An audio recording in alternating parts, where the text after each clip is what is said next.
now starting. All attendees are in listen-only mode. Hello, everyone, and welcome to this week's Digital Manufacturing Talk. My name is Tyler Fenhouse. I'm the Marketing Manager for Symphony AI Industrial, and we've got a fantastic informational talk lined up for you today titled Guiding the Connected Worker in Industry 4.0. As you may know, Symphony AI Industrial is a leader in AI solutions in digital manufacturing, plant performance and optimization, and also connected worker solutions. Symphony AI Industrial is a Symphony AI vertical. There are several AI verticals. You can see them there on the screen. And we are one of the largest, if not the largest, enterprise AI companies with more than 1,600 customers and 3,000 employees. All right, very quickly, we are presenting on the GoToWebinar platform, and we have a very large audience this morning, so everyone will be muted and silenced, but we still do want your questions. To the right of your screen, there is a control panel, and there should be a question section. You can type in any questions at all you may have for Wout, our presenter, and at the end of the presentation, Wout is going to try to get to every single one of them right here live. All right, that is enough from me. We've got a lot of content to cover, so I'm going to hand it off to Wout, and he's going to get this DM talk started. So, Wout, take it away. Yes, thank you, Tyler. Okay, welcome everyone. I am Wout Depoot. I am based in Belgium, and I'm a product expert at Proceedix. I have a master in engineering and an MBA, and on a day-to-day basis, I try to help customers digitize their workflow. Because that's the mission of Proceedix. We try to digitize work instructions and inspections and connect, of course, that frontline worker as much as possible. We are active in chemicals, food and beverage, pharmaceuticals, but also assembly, utilities, for instance, wind energy, and aerospace. That brings us immediately to our first question, is connecting the frontline workers on the agenda of management in your company. Is it on the agenda for the next 12 months or the next 2 years after that? Or do you not see a need for it? Or, of course, the last one, did you already take care of it? All right, and all you need to do, folks, is click to vote. So it looks like about half of you have voted.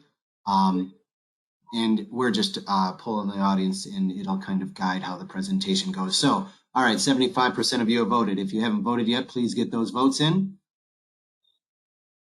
All right, let's take a look at the results. All right, so both top high priority, 44%, and awareness of the needs within 12 to 36 months, 56%. So it looks like we got the right audience today. Back to you, Wout. Yep. Okay, thank you. That's indeed a bit the trend that we see. It's still a new market, but more and more interest is growing, and everybody really wants to digitize their workflow as much as possible with the right digital tools and software, of course. We will run through the PowerPoint today through the session. First of all, I will tell you a bit more on challenges, difficulties people come across when they are trying to digitize everything or not digitizing everything. Then secondly, I will also show you a short demonstration of our connected frontline worker platform, Proceedix.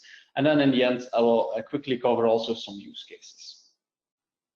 Now, what is the reality at work today? A lot of these documents. So what you see over here are a lot of checklists, a lot of instructions, and what you already see with the blink of an eye is that it's always a lot of information on a very small paper.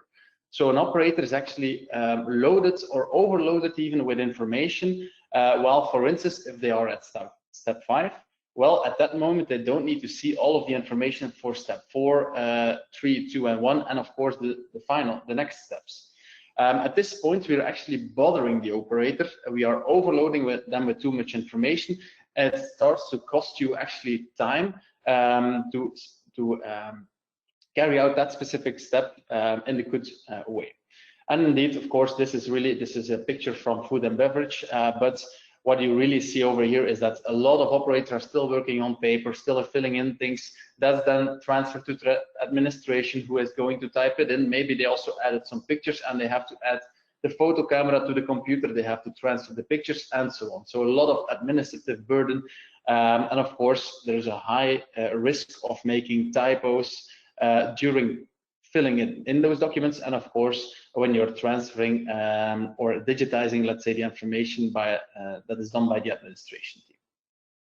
So this is really what we still see nowadays on the shop floor: very high overload of information for operators, and also a higher risk of making human errors, basically. Now, the challenges we have to overcome today, if you're not yet looking into a CFW platform, well, first of all, these documents, as already mentioned, an overload of information, they are good for reading, but not well working. So typically, if an operator has such an inspection list or an instruction, well, typically then the operator has to stop his or her work and has to start reading those documents. Well, of course, you want to combine this as much as possible in the future.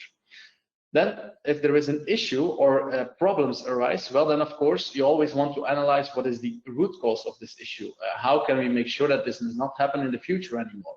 Well, of course, you do not know at this point whether or not an operator followed, for instance, a certain instruction, whether they filled in the entire checklist, whether you even find back the filled-in checklists. So there's basically no execution trail of what an operator did and did not, and therefore it's actually very difficult to draw conclusions from that. Then no to limited feedback. Typically what happens if you have those paper versions in your shop floor, or maybe even local Excel sheets, well, typically, let's say between step 4 and 5, a new step must be added and only the operator sees this. Well, for the operator, there's no way to actually transfer this suggestion or transfer this back to the person that is setting up these SOPs. They don't know who it is.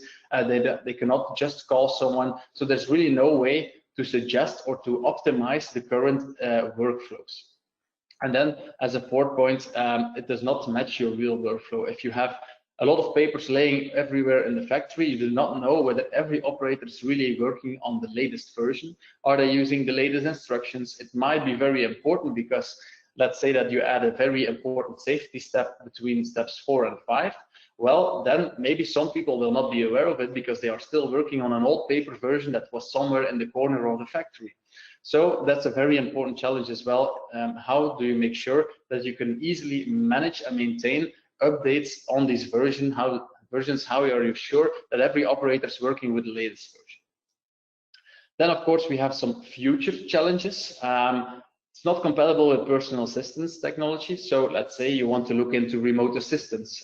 If issues occur, you want your operators to be able to put on a headset and immediately call an experienced operator. Well, of course, you cannot combine this with the paper version or the Excel version. There's just no way to do that. It's not compatible with wearables. If you have those large documents that you saw in the previous slides, I want to put them, for instance, on a smart glass. Well, typically the smart glass screen is so small that you will not see anything as an operator.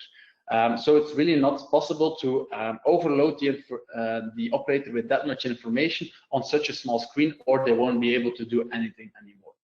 And then, which is more and more important and interesting, that is really growing, is a content personalization possibility.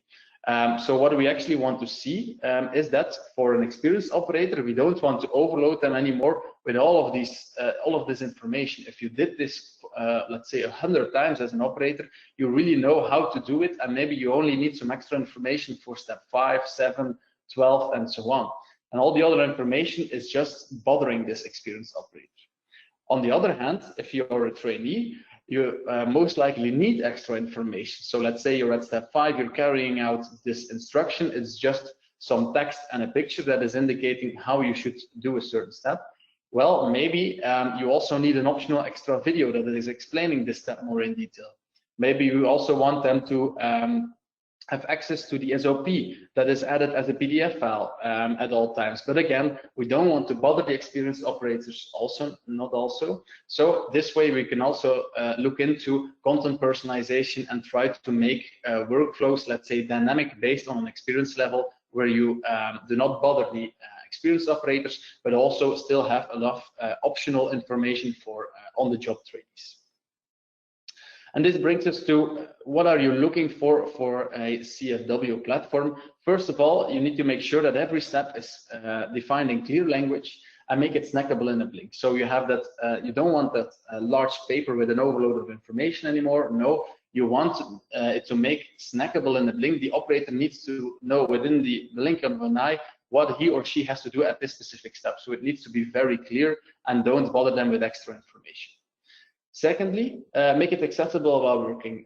You can put it either on smart glasses, which is still, let's say, in an industry a bit futuristic, but there are definitely already use cases for it.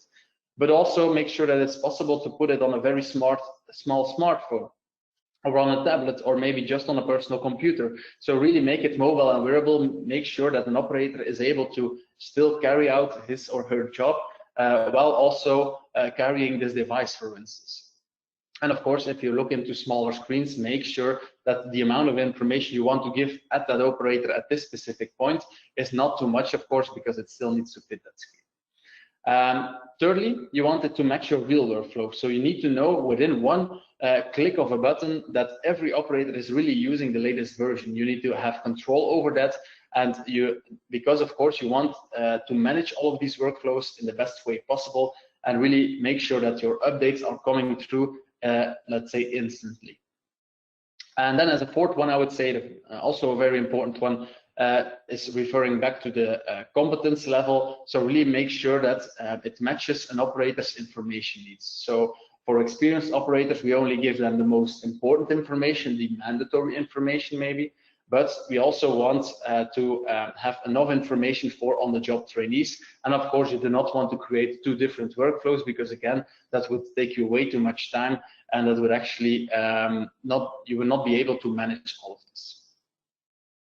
As already discussed, make it wearable. There are a couple of possibilities. Either you use wearable technology to monitor, so health position of certain people. On the other hand, you also want to inform an operator. So for instance, you have instructions that you want to show to the operator. Well, of course, you need to show them what should happen at this specific step, when should it happen, how should it happen, maybe add a picture, maybe add a video, or the SOP as a whole, to make sure that this operator is really able to carry out this specific step. And then a third one that is very important if you're talking about wearable technology, you must be able to also record all of the things that an operator is doing, because afterwards you can learn a lot from it. So first of all, what is he doing or she doing? How, when, who is doing it? All of that might be very important, because then afterwards, this creates a lot of valuable data, which can then afterwards be analyzed through the use of a BI tool, for instance, like Power BI, Tableau or so, to, let's say, look into how long is a certain operator taking for a certain step. Is that below the average? Is that above the average? Why is it below the average? Should we give this person more training? Are they encountering product issues? Is there an issue with the production line that we do not yet know of, and so on? So you can learn a lot of all of this valuable data that is created through the use of a CFW platform. This brings us to our second question. So which devices are currently deployed in your company for CFW purposes? Do you already have desktop, tablets, smartphones, smart glasses, and watches, or maybe a couple of them? Do you have desktops, tablets, or phones, only desktops, or are you still doing a lot on paper, and are you not using any mobile or wearable devices? All right, go ahead and click to vote. Those are just radio buttons, so go ahead. Looks like half of you have voted already. We'll get those votes going and then display those on the screen. All right, 60%. We'll give it a couple more seconds. Go ahead and vote if you haven't. And this will just kind of guide how the presentation is going to go. All right, looks like we've got the majority of you. Let's take a look. So 7% with all of them. Desktops and phones, 64%. The majority, desktops just 7%, and still using paper, 21%. Back to you, Will. Yeah. Thank you, Tyler. So indeed, 21%. I'm not amazed by that. I think we see nowadays still a huge amount of paper that is being used. Even though you would say it's 2022, it's still used quite often, because of course you're used to doing it like this. And of course, what we see is really the rise of desktop, tablets, and phones. And of course, if you look into the smaller number for smart glasses and or watches, that's also what we see. There are, of course, a lot of good use cases for smart glasses and watches, but they are more niche cases. It's not that an operator wants to have a smart glass, for instance, on his or her head for the entire day. It's typically for use cases then like remote assistance, where you have once in a while an issue and then you need to call someone and that person needs to see what you are seeing. Well, that's a typical use case. Or of course, use cases where you have where you need your hands free. Let's say you have to crawl under a machine to do an inspection over there. Of course, then you would need your hands free and you still want to be able to do your inspection, for instance. Well, that's also a possible use case. But that's really what we are seeing as well nowadays. The majority is still desktop tablets and phones. Smart glasses and watches, they are on the rise, but they are still a minority case, let's say. This brings us to the technology. Now, how can you tackle this issue actually? So what do we see actually? We have all of these documents, in this case an instruction, but it could also well be an inspection. We are going to transfer this to a digital format, a format in which you have, over here, for instance, you have each sentence is each row is a task you need to go through. Well, we can actually break this up into very small pieces and say, okay, this first line is task 1, then they have to go to task 2, 3, and 4. And what you will actually do in the application, you will, to the operator, only show step 2 at this point, because actually if they are doing step 2, they only have to read that one sentence. They don't have to see all of the other information, otherwise we're again bothering them. And this way you can actually create it task after task after task. And behind each task, you can then add cards. And these cards either explain the task, okay, give some extra information, a picture, a video, maybe also some text. And on the other hand, you can also ask input from the operator per specific step. Measure a temperature, fill in then the value afterwards, sign off, maybe fill in a multiple choice question, take a picture, record a video, fill in a free text field, and so on. So per task, you can either have information returned to the operator, and or you can also ask for input, or of course you can combine all of that together. What are must-have features for this platform? Of course, one of the main features I would say that are important are conditional paths. You want to be able to adjust your procedure based on the responses of an operator. So if you're asking at step 5, is there damage, yes or no? And typically with the paper you have today or with the Excel file, it would then say at step 6, if you have damage, well, then also do this and this and this. Well, of course, again, if there's no damage, you're again bothering this operator at this point in time. So what you want to be able to do is to set up conditional logic. If there is a response of yes, there is damage, well, then we're going to ask them some extra questions. If the response was no, we don't want to bother the operator and they can just continue to the next task after that. And that's also, for instance, what you see over here, based on the response an operator gives at this step, we will guide them through this path, or even the most right path. Then a very important one as well is you need the ability to set up action flows. Kappa action management is very important nowadays.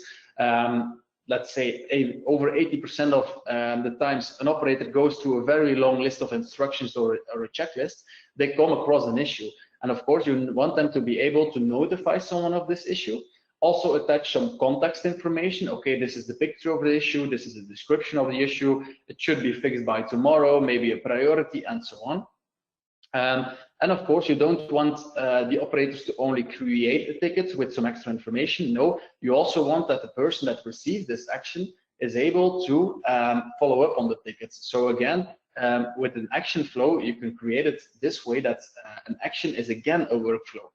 Maybe immediately containing 10 steps to fix this specific issue, or maybe more a generic step where you say, okay, did you follow up on the issue, yes or no? If yes, you can close the issue. If no, why did you not follow up, and so on. So again, make sure that these issues are also followed up on, and afterwards, of course, if you follow up on those with workflows, you can again create a lot of valuable data, and maybe afterwards also see, okay, on average, how much does it take us to close an issue? Why are some operators taking longer to close certain issues than others, and so on. Then a third one, notifications. Make sure that you want to automate this process as much as possible. So for instance, if you are doing inspection checklists, maybe as an operator, maybe at the end you want to send this filled in checklist in the digital format automatically to the quality department or to a certain customers if you just did maintenance on a certain windmill, for instance. Well, all of that is possible through email notifications that are sent out automatically based on certain triggers. A fourth one, still very important nowadays, even in 2022, is make sure that the application is also capable of handling offline, or let's say areas of low connectivity. Because typically it happens, an operator is running around in the factory. 90% of the factory is actually has very good connectivity, but then they have to get into a certain cellar, or they have to get under a certain machine, and the connectivity is so low that they are not able to carry out the workflow anymore. Of course, you don't want them to stop then the workflow or walk them to a area of higher connectivity. No, make sure that it's also possible to still continue your workflow offline, and maybe once the device then is charged or returns into an area of higher connectivity, then it can start actually synchronizing all of the valuable data that is created by this operator. A fifth one, make sure it's possible to schedule workflows. There are, of course, customers that are more saying, okay, we give the freedom to the operators and they select from a certain list. Oh, now I have to do this workflow. That's, of course, just fine. But also make sure that, for instance, for, let's say, 5S audits or Gemba walks, inspections as a whole, typically these are done periodically. Make sure that you do not always have to schedule them one by one. Make sure that you can just schedule them in a recurring way, let's say every second Monday and every third Friday of every 2 months. Well, that's of course definitely possible through a scheduling module. So make sure that is included as well, because you don't want to manually activate all of these workflows over and over again. The sixth one, more important from a quality perspective or maybe compliance perspective, make sure that you can create reports automatically based on everything an operator did in a certain workflow. So let's say an operator went through a quality inspection, then afterwards you want first to be immediately be able to look into all of the details. But of course, also with the click of a button, you need to be able to print out a very nice looking report, a report that is maybe also very similar to what you already have on paper today, with your logo, the type of data you want to see returned, and so on. So make sure that there is the possibility to create reports automatically. Also maybe immediately link them to the notifications to send them out to the supervisor, the quality department, and so on. And also make sure you can customize these, because typically there is no overall reporting formats within one company.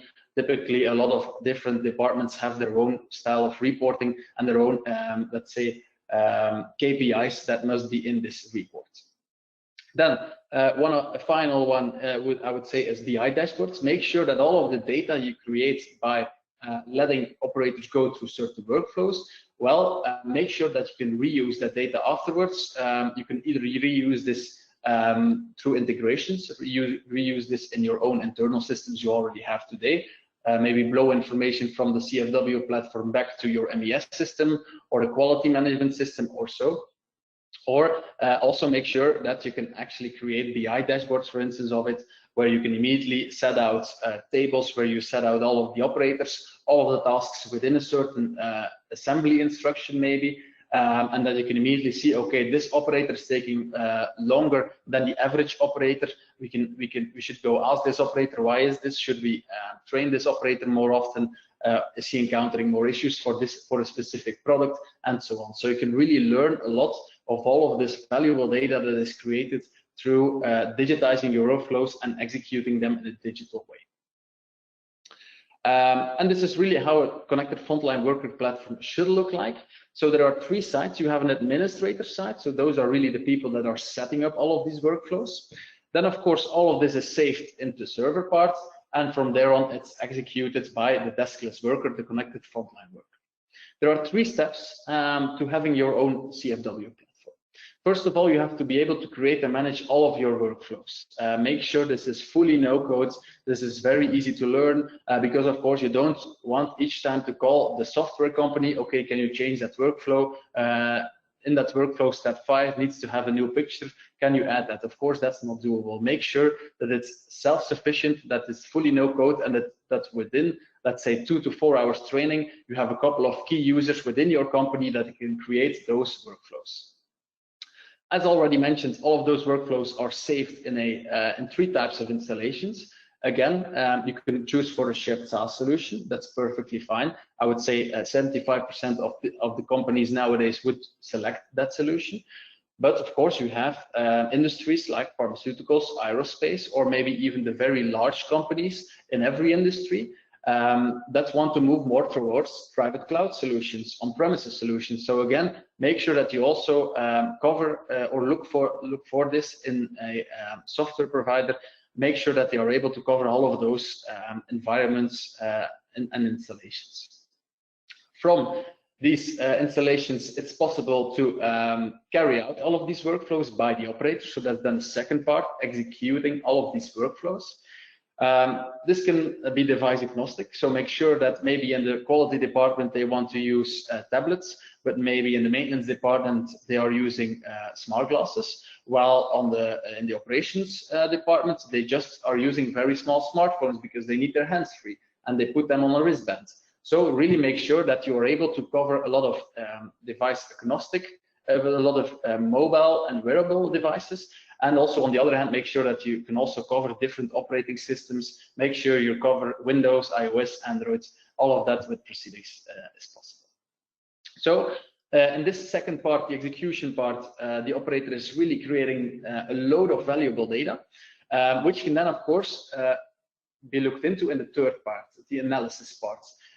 You can print out custom reports based on a certain inspection maybe, but maybe you want to look into certain instructions over time by different operators, and you want to compare all of these operators to improve training purposes, but also maybe to look into how many escalations there are per product. All of these things can, of course, be set up with BI dashboards, like, for instance, through Power BI and Tableau. With Proceedix, we just provide the SQL execution database to the customer. We can set it up for them, or the customer can, of course, set it up themselves if the knowledge is already in-house. But really reusing that data, there's a lot of valuable information in there. You can really draw data-driven decisions using that. Now we will move to a demonstration. So we will also run through the demonstration, the exact three same parts. So administrative part, setting up workflows, then also carrying out these workflows, and then afterwards we want to look into everything that we just did as an operator. We want to analyze everything. For that, I will move to our first part, which is our platform. I will log in again, and we will go to the demo company space.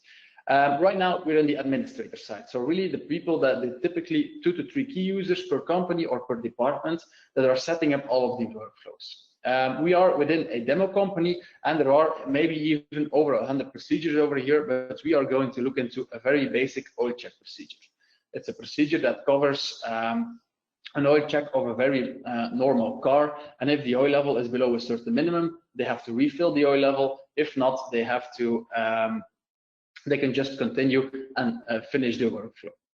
Okay, we're going to click over here, and I will just guide you through the most important parts, let's say. And this is really this brings you back to what I already said. Okay, we build it up step by step by step. For each step, we can also attach some cards. This is, of course, not the view the operator will see in the application. I will show you the exact same during the second part of the demo. But for each step, you could say, okay, we are going to maybe add some text and an image, so the operator can easily see what to do at this specific step. We can also have conditional logic, where we say, we're asking a question over here. We are actually asking them, is the oil level below a certain minimum level or not? A multiple choice question, and based on the response, we will guide the operator and we will push them through here. If it's above the minimum level, they don't have to do anything. If it's below a certain minimum level, they have to refill the oil level and go through 3 extra tasks. So this is, again, making sure that you're not bothering the operator with an overload of information. Make sure that an operator can actually continue if, for instance, in this case, the oil level is above a certain minimum level. And this is really how it's set up. Also make sure that it's fully no code. For instance, if we want to remove a task over here, we can quickly remove one. Maybe we want to add a task back, and let's say let's say safety step. We're going to make it a mandatory step because, of course, we want to make sure that they go through this specific step. So per step, you can define on a task level. So the highest level, you can say this step is important, yes or no. It's mandatory, yes or no. Or on a card level, which is the level below, let's say, for instance, over here, we're going to add some text where your safety glasses. But maybe also we want to add a video that is explaining that step a bit more in detail. And then we're going to select an info video card, upload a video to that. For instance, over here, someone is wearing some safety measurements. We added the video, the safety glasses you can see over here, and we save all of that. Now, we are now showing 2 cards to this operator. On the task level, we already defined it's an important step. And below that, you can also say, this is important information and this is important information. Or in this case, I will set it up differently where we say, okay, they have to read the text and they can optionally go through the video again as well. So this one we will not make significant. So over here in this use case, we will say experienced operators know more than enough by just reading this. They can then continue. Well, maybe an on-the-job trainee does not yet know how do these safety glasses look, how should we put them on? Well, they can have a look at the video then. And that's really how it's set up. Step per step, you define what has to be done. You define which information needs to be returned to the operator, and of course, which input is asked from the operator back. Do we need to then to fill in a certain value? Do we make that that input required, yes or not? So do they have to give an input? Are they forced? So it really depends per use case whether there's a high level of configurability, and it really depends per use case whether you want to give the freedom more to the operator, where they can say, I want to add a picture, but I don't have to. Or do you say I have a very aligned use case, I need them from a compliance perspective, I need them to follow the procedure completely like it is set up. And then we just make everything mandatory, make everything required, every input, they have to go through every piece of information. So really make sure that you can play as well with this. What is important as well is, let's say there needs to be versioning in this solution. So as you see right now, I adjusted the procedure from, I deleted that safety step, and then also I added a new step, a new safety step. Well, as you can see, it automatically creates a new version. It's still in an edit phase, so the operators are all still using the 21st version. We also know that they are using this version. And it's only when I, as an administrator, decide, okay, now this is the correct version, well, only then we will push the newest version, and the operator can actually then immediately 1 second later work on the 22nd version. If I then, as an administrator, again decide to change some things, from the moment I only adjust one letter, for instance, to the procedure name, well, then immediately it will create a 23rd version. So really make sure that there is versioning, that you know who changed what between which versions, and also make sure that you can already work on a new version before, well, actually the operators are still carrying out their workflows, because otherwise the system is just down while you would be changing your workflows, and that's of course not very handy. And then on the permission level, you need to be sure that per operator, you can say that operator can carry out that workflow, yes or not. So over here, there are a lot of operators. There is a team of operators apparently over here that can carry out this workflow. It contains 3 different operators. And then an operator over here can also do it. So 4 people in general over here can actually carry out this specific workflow. Only those 4 people will actually see this workflow in the application. All the operators, the other operators, there are maybe even over 200 other operators, well, they will not see this workflow in their application. They will not be able to carry out this workflow. So really per workflow, you can define which user can carry out this workflow, and also on which assets. So for instance, the operator team in this case can carry it out on different cars, which is a group of assets, but this operator can only do it on the Lamborghini, for instance.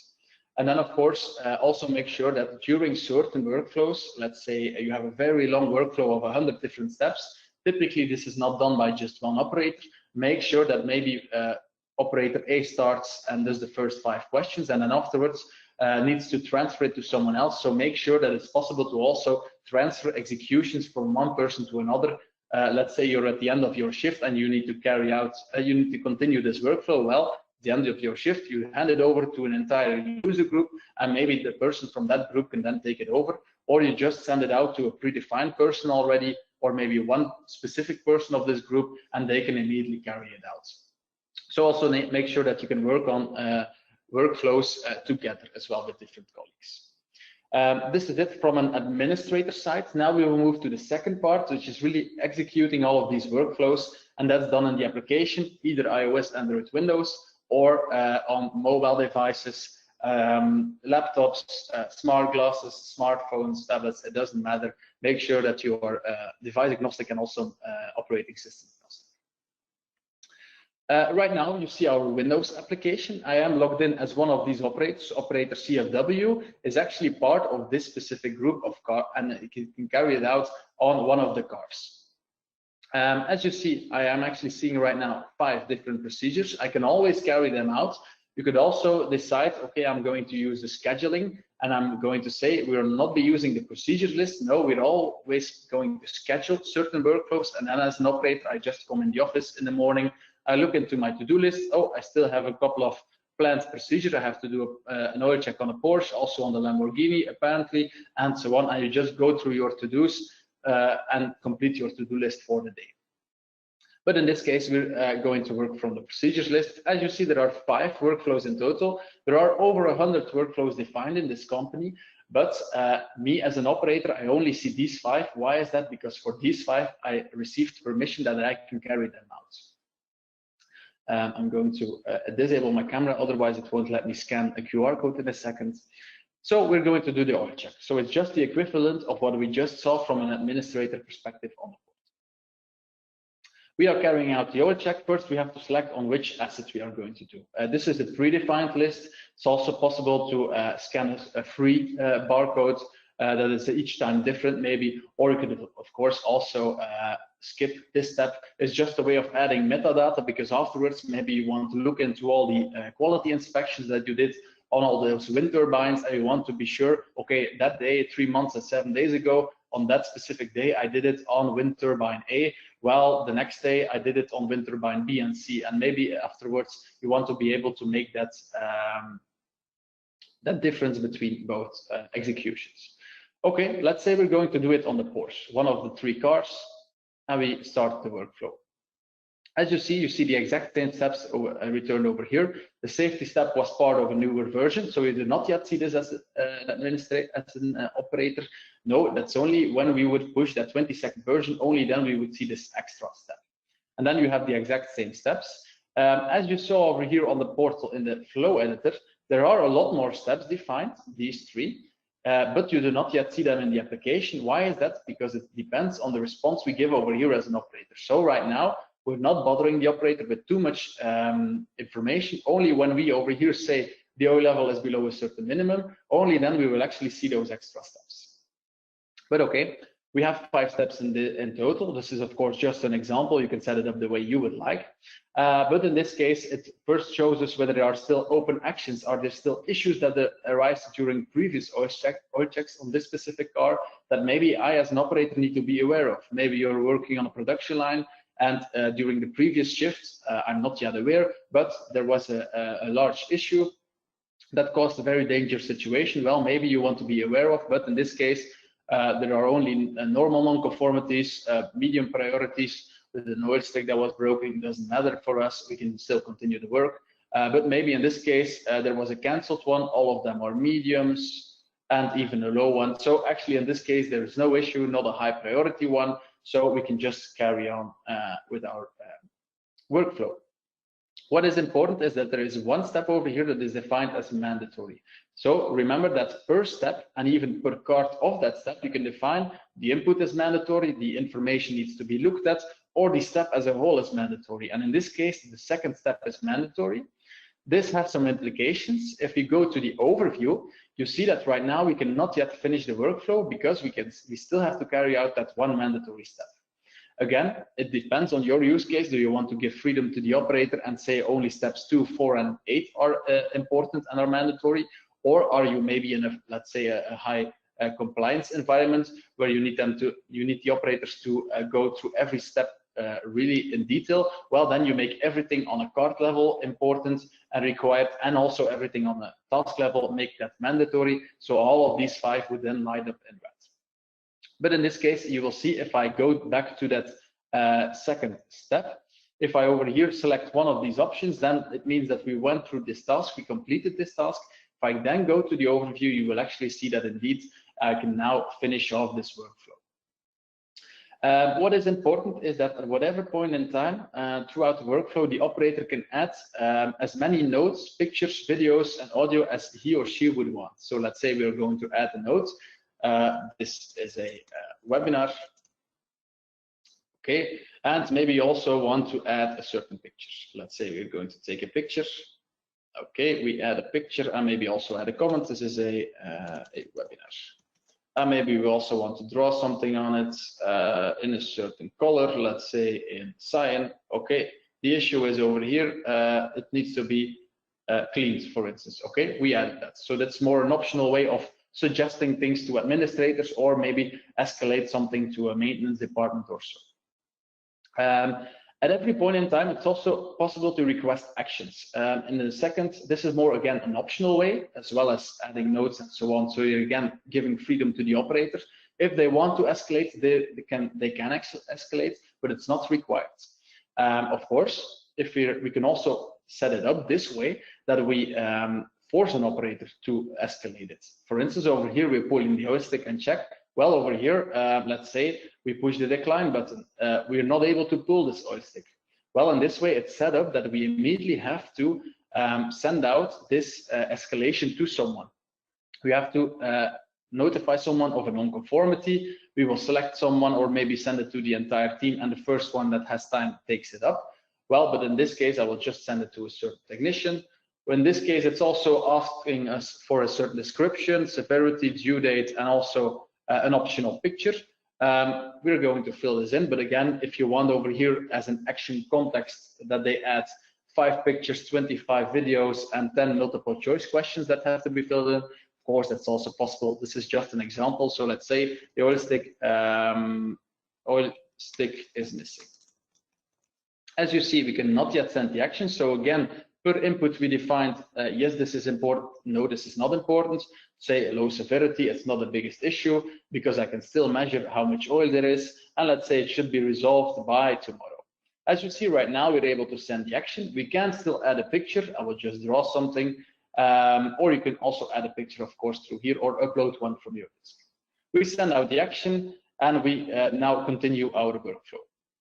As you see over here, it's the decline button. We now went through the second step. So if we now go to the task overview, we are indeed able to finish it off. Also make sure that the software is capable of putting procedures executions on hold. So let's say I'm now at my lunch break as an operator. I put it on hold. After my lunch break, I come back to the finished list, and we come back again where we left off before lunch. Right now, we're at the step where we had that conditional logic. So first of all, I'm going to say the oil level is not below a certain minimum level. Okay, and we proceed. As you see, it does not have extra steps. We are now, if we go back over here, we are now in this part of the procedure. We are in this branch.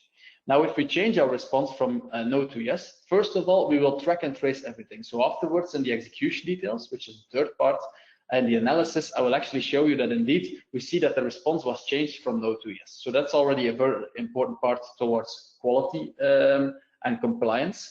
But if we now fill in yes, you see actually that the flow is adjusted. We have an extra couple of steps is added. First of all, we have to take the oil can and scan the serial number. So let's scan the serial number. This is a QR code. It scans the QR codes. But it can also scan barcodes, for instance, or a couple of other less used codes. Then it tells us, okay, refill the engine oil. We have to fill in how much oil we consumed. By doing that, there are already some targets defined to the operator. If you fill in, let's say, 9 liters, which is not a correct value, it turns up actually over here already red. If you fill in a value between those boundaries, it turns up green and immediately indicates to the operator, okay, you can actually continue. This is the correct value. This seems to be a correct value. Of course, this is again giving more freedom to the operator. We can still continue if we fill in no. We can also configure it in a way where if they fill in a value above or below a certain boundary, well, then they are not even able to continue, and this is grayed out. Okay, this is just an idea. You can do both. Then, secondly, we also have a statistics in the application where we immediately see, okay, which values are filled in during previous executions. Apparently, the median is around 5, and the average is a bit above 4, and the previous time 5 was filled in. Okay, now we filled in 9, which is very close to the box, and we proceed. Over here, we are at the step with 2 cards again. The first card is a mandatory card, so the operators are obliged to have a look at this. An experienced operator knows more than enough by reading this. they can just continue immediately, but maybe there is an optional extra video or a PDF or some extra images or so to explain this specific step. And this is a 1-minute video that is explaining how to reset this certain warning sign on a car. So this is another way of setting it up. You can either say, okay, I'm going to make all cards mandatory and I really do not give any freedom to the operator, or I say some things are important, some are not, and we leave the freedom to the operator and to the competence level and the skill management, so they can decide on their own, okay, I don't need this extra information, or I do need this extra information. So this way you can really play a bit with skill management and so on, and make sure you're not bothering experienced operators too much, and on the other hand also provide enough information for the trainees. And then the final step shows already an important a report of everything that happened now by the operator. We went through all of these steps, launched an action during the second task indeed. Then also we added some text over here and a picture with some text. We filled in the yes over here, scanned the serial number and so on. So again, it's just optional again. If you don't want to show reports in the application already to the operator, you can also always throw it out. But you can also see whatever was added for the action we added that the OS stick was missing and so on. Proceed. Okay, and now we can finish off the workflows. What is important as well is that at whatever point in time, you can always transfer workflows. Let's say I'm going to transfer it to a certain technician, or maybe already a predefined person, or maybe even hand it over to an entire group because I do not know who in the next shift will carry out or continue this execution. So let's say you can just do steps 1 until 4, and then transfer or hand it over to someone else, and they can then continue even where you left off. We're just going to finish off this workflow, and I'm quickly also going to log in as the person that received that one action, which was the technician CFW. You can log in either through scanning a QR code linked to your badge, filling in your name, or also, of course, through single sign-on if that would be required. We go to our to-do list, and as you see, indeed, we received a non-conformity 5 minutes ago. We can as well, we actually still have 16 items to do, but we're going to look in the latest one, the one we just sent over. We said it was on a Porsche. We see that the OS tech was missing, low priority, due date should be fixed by tomorrow, which is in the European format, and a picture, which we just drew something. And then we can actually start the procedure. So as you see, it's not just escalating or creating a ticket with some extra information attached to it. No, it's also following up on the issue. It could be that there was a specific workflow for replacing an oil stick, that it contains immediately over here 15 steps to fix this issue. But in this case, it's more a generic way. Okay, did you do the review as a technician? Okay, we replaced the oil stick. Everything is okay now. I'm going to close off the action. Okay, maybe you even want to type this out automatically by a speech to text engine. That's also possible. And then as a third one, we have to sign off. Okay, and we proceed. In the end, we close off the action. And as you see, we only have 15 more things to do. I'm quickly going to go to the third part again, where we really look into all of the details. So over here, we have the history module. We're going to look into everything that happened the last 3 days for this specific company and for all the procedures. And as you see, we did an oil check over here, and we went through a certain action. You can click open all of these procedures, and as you see, we see everything that happened by an operator. So over here, it took us from this until then. You see the total time it took us. You see a location per step, who carried out this, which specific step, because afterwards, of course, it's possible that at step 2, you transferred it to someone else. And of course, you want to know who did step 3 and onwards. For here, we added a picture and a note through the plus button. We also launched an action where we said the oil stick was missing and so on. So basically, everything that happens and was done by an operator can be tracked and traced again afterwards. As you see over here, it took us a minute and 2 seconds and so on. Remember as well that I mentioned over here, we changed our response from no to yes. Well, that can be reviewed again as well. So I will have to look. This was still a no. Then at the final one, we actually see that it was changed indeed from no to yes. So everything that happened by an operator can be reviewed afterwards, and it gives you a lot of valuable data. Then it can also download the report if you want to. Oh, sorry, it's 1 second. It's an extra level of security because it throws you out every 1 hour. just to make sure for large corporations that nobody is able to do things on your computer you do not want. So let's print out the report. We are going to print out the demo report immediately of this specific execution in the template you want, with the colors you want, the font size you want, the logo you want, in this case just our logo of course, but it shows you, okay, it was this operator, they did this action, they added this information, they filled in yes over here, scanned the serial number, and so on. We can of course put as well the pictures in the table without a reference, everything so that we can really already create what you have today, everything regarding the action and so on. This is more like looking into one specific execution. Okay, I want to look into what happened 3 months and 7 days ago during that 5S audit, or that wind turbine inspection, or that production line cleaning, for instance. You can also look into it over a series of time and try to see trends. So we'll do a trend analysis, and therefore we have a Power BI example over here. Let's say we want to look into all of the oil checks that happened in the last, let's say, 4 months. Okay, apparently 114 in total, and you see, it's just again an example. Of course, we provide the SQL database to the customer, so that's of course either set up by the customer or ourselves, but it's just an example. This is high level. How many times was it carried out? How many of them are still ongoing? How many are finished? Which operators went through it? As you see, my operator went through most of them, or maybe even together with the team 4-1, which are typically our 2 demo users. We want to look more into detail with the 4 specific steps during this workflow. We want to see which operator went through which steps. Maybe they transferred at certain steps and so on. We want to look into how many times they pushed the green button, so everything was okay. How many times they pushed the decline button, and then we can filter the view. When did this happen? Apparently 4 times on this specific day, the September 7th. We can do statistical analysis where we again see the 4 tasks, where we see a box plot on task duration per task.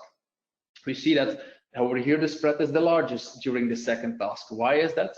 We use this specific procedure for demo purposes. So over there it's typically the task of the 4 where we talk a long time, but during testing we also use this procedure, and then typically we go through every step very quickly. So that's why you see a large spread, for instance, over here. But again, you can learn a lot from it, and you want to decrease that spread as much as possible if you want to be able to forecast production as best as possible.